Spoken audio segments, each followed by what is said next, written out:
കൂട്ടുകാരെ, എല്ലാവർക്കും ലിറ്റിൽ സ്റ്റാർസിന്റെ പുതിയ വീഡിയോയിലേക്ക് സ്വാഗതം. വായനാ ദിനമായി ആചരിക്കുന്ന ദിവസം ജൂൺ 19. ആരുടെ ചരമദിനമാണ് വായനാ ദിനമായി ആചരിക്കുന്നത്? PN പണിക്കർ.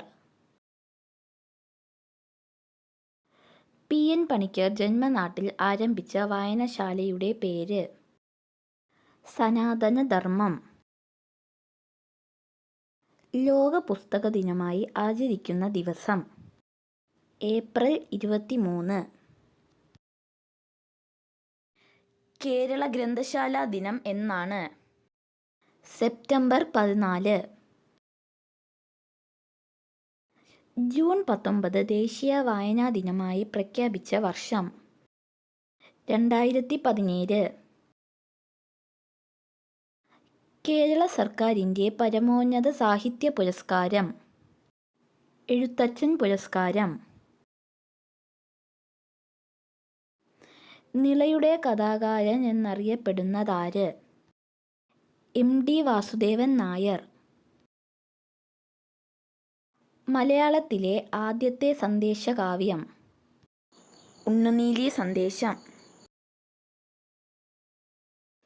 ഋതുക്കളുടെ കവി എന്നറിയപ്പെടുന്നതാര്? ചെറുശ്ശേരി. നിളയുടെ കവി എന്നറിയപ്പെടുന്നതാര്? P. കുഞ്ഞിരാമൻ നായർ. ആരാച്ചാർ എന്ന നോവൽ രചിച്ചത്? KR മീര. മലയാളത്തിലെ ആദ്യത്തെ ലക്ഷണമൊത്ത ഖണ്ഡകാവ്യം ഏത്? വീണപൂവ്. ജ്ഞാനപ്പാന രചിച്ചതാര്? പൂന്താനം.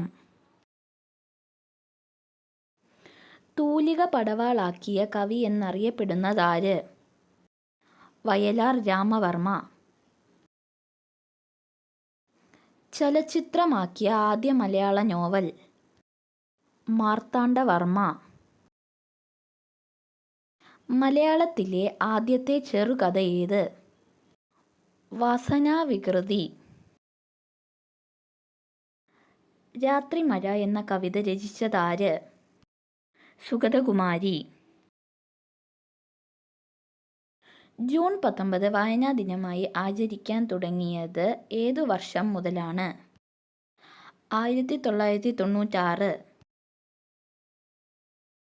ഇന്ത്യ എൻ്റെ രാജ്യം, എൻ്റെ സ്വന്തം രാജ്യം എന്ന് തുടങ്ങുന്ന കവിത രചിച്ചതാര്?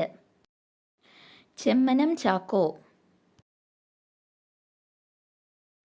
രമണൻ എന്ന അനശ്വര കാവ്യം എഴുതിയതാര്? ചങ്ങമ്പുഴ കൃഷ്ണപിള്ള. ഇന്ത്യൻ ലൈബ്രറി പ്രസ്ഥാനത്തിൻ്റെ പിതാവ് SR രംഗനാഥൻ. അമ്മ എന്ന റഷ്യൻ നോവൽ രചിച്ചതാരാണ്? മാക്സിം ഗോർക്കി.